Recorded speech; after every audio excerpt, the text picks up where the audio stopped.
Le bruit des hélices dans le ciel de la Guyane s'est arrêté ce vendredi 29 septembre. Le tribunal de commerce de Pointe-à-Pitre a tranché, la compagnie Air Guyane a été liquidée. Réunis sur le tarmac de l'aérodrome de Saint-Laurent-du-Maroni à l'initiative de la présidente de la CCOG, les élus de l'ouest de la Guyane n'ont pas caché leur colère. L'ouest est vraiment laissé pour compte.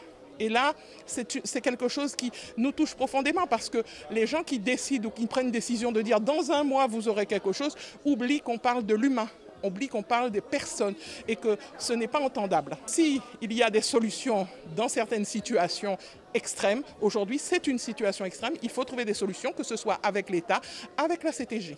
La chose la plus importante aujourd'hui, ce sont des habitants qui sont isolés. Même derrière, il y aura aussi un problème économique qui va suivre parce que lorsque les entreprises ne peuvent pas livrer leur matériel, lorsque le personnel ne peut pas y aller, derrière, ça a un impact social, ça a un impact financier. Donc le monde économique est obligé d'être là aujourd'hui. Aujourd'hui, il y a des Guyanais qui ne sont pas libres de circuler sur le territoire de la Guyane, en France. Et ça, ce n'est pas normal. Une partie du territoire de l'ouest de la Guyane se retrouve donc isolée. Le village de Saül est une nouvelle fois coupé du monde. Les communes du fleuve Maroni entre Saint-Laurent et Maripasoula ne seront plus desservies par voie aérienne. Seule solution pour se déplacer, naviguer sur le fleuve Maroni. Une solution jugée dangereuse, surtout pendant la saison sèche.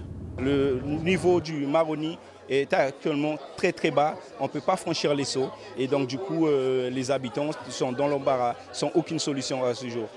Là où on prenait peut-être 7 heures pour arriver à Grand-Santi, maintenant il faut compter une journée entière. Donc voyez-vous que c'est quelque chose de pas facile. Avec cette liquidation, 78 salariés de Air Guyane ont été licenciés. La collectivité territoriale de Guyane a annoncé avoir lancé des consultations en vue d'assurer le transport des personnes en grande nécessité. Des transporteurs privés sont aussi mobilisés. Enfin, un avion de 19 places devrait assurer des rotations dès cette semaine.